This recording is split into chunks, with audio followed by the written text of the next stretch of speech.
Rockabilly music is never going to take the whole country by storm. Anybody who thinks that it will is living in a dream. It just can't happen. It never will happen. Which is interesting because it's such a good time toe tapping, mom and dad love it kind of music.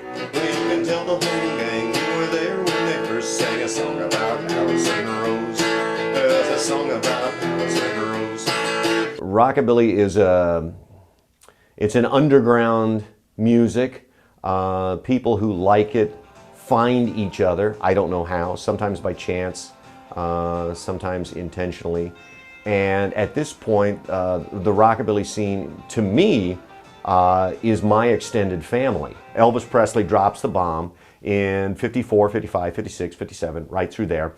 And Elvis was, you know, he was the hottest brand going. There's no question about it. That's the one that brought the rockabilly thing to national prominence. I mean, everybody knew about it, and there were a million guys that wanted to be Elvis. There were 100 hillbillies throughout the South that made a few little records and this and that and the other thing. But after Elvis happens, Elvis goes into the Army. Buddy Holly gets killed. Chuck Berry gets arrested for tax evasion. Jerry Lee Lewis marries his cousin. Pardon the expression, the shit hits the fan. It's over. As fast as it arrived, it's gone. And the whole rockabilly thing on the national scene just evaporates. But then the next bomb, of course, drops in the early 80s with the appearance of the Stray Cats. Guys my age, a lot of us went public with our love for rockabilly because of the Stray Cats. I mean, I am more than man enough to admit this record changed my life. When I got a copy of this record, which I stole from a radio station I was working at, I stared at this picture of Brian Setzer every day for a month, and I said, I want to be that cat. In much the same way that when Brian Setzer was a young man, he'd looked at a picture of Eddie Cochran and said, I want to be that cat. I started out a million years ago as one little guy in one little pink and black jacket out in the middle of Iowa, all by myself, and it's graduated to the point where I can travel across the United States and run into people that I know who have this same interest in this 50-year-old music that's not heard on the radio, that continually supports itself on the energy of the people who like it. Eureka!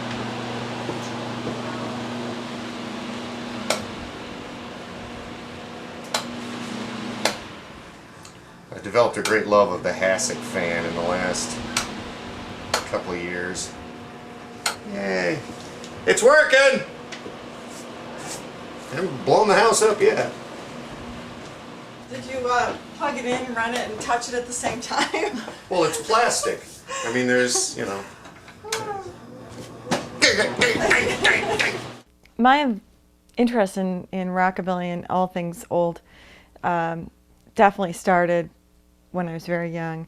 I remember going to high school wearing my grandmother's fur coat, which was a 1940s sort of swing coat, big, you know, circular back kind of thing with big cuffs that are almost like pockets. And I wore that to high school. That was my winter coat, and I think, you know, obviously people thought I was a little odd, but I just sort of feel that all old items have a backstory attached to them that you may not be aware of. But when you buy an old vase or an old record or an old sofa, I think the lives of the people that sat on that sofa actually are there with you. And so that coat meant a lot more to me than just a winter coat. I remember going to some club in Chicago when I was like 19 years old to see a band that looked kind of retro, but I didn't know that was a word. And I walked in the room and everybody was wearing old sweaters and big, you know, pleated pants and things like that. I had no idea. I had no idea that other people wore vintage clothes every day, or that they would ever want to, and that they would be friends.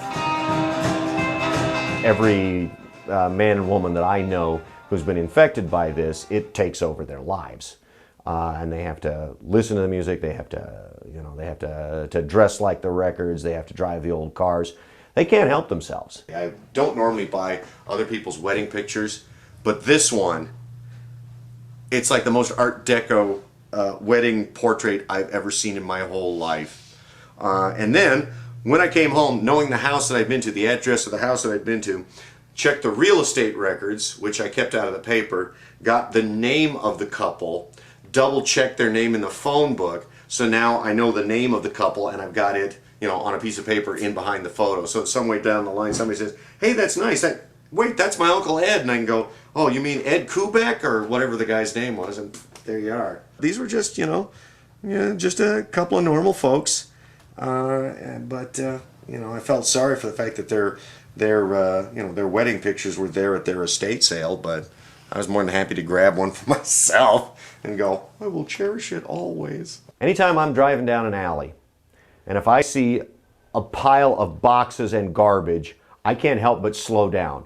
I got to stop and look, because God knows there might be a gabardine shirt in there. There might be a blonde wood Haywood Wakefield footstool in there. There might be something in there that Grandma threw out. I can't help myself. There is something on my nervous system. It's like that episode of Star Trek where those jellyfish things come off the walls and stick in the back of your neck, and then they control your will and they make you do things. That's what the Rockabilly thing is like. You're living in a little apartment, you go out and you find one really cool old gabardine jacket and you wear that thing to death. Then you get another one, then you get another one, and then you find the shirt that goes with it, and then you find the slacks.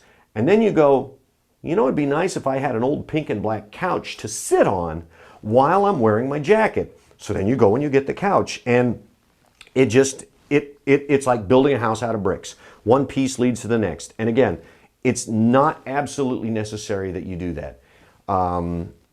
If you like the records, if you want to hear the music, and you want to hear the bands that play the music, God bless you, you have done the most important part, because it all starts with that music. It all starts with those records. The music is the backbone of the operation. You know, it's rockabilly music. The music is the spine.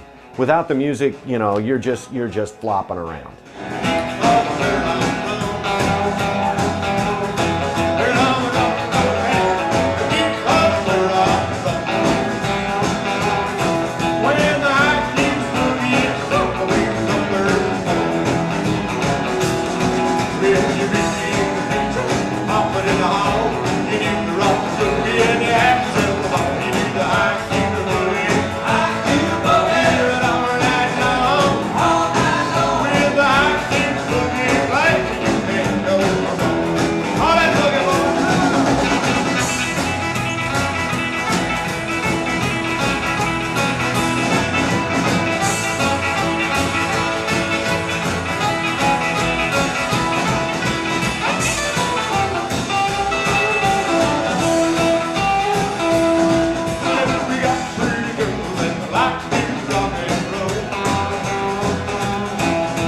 We got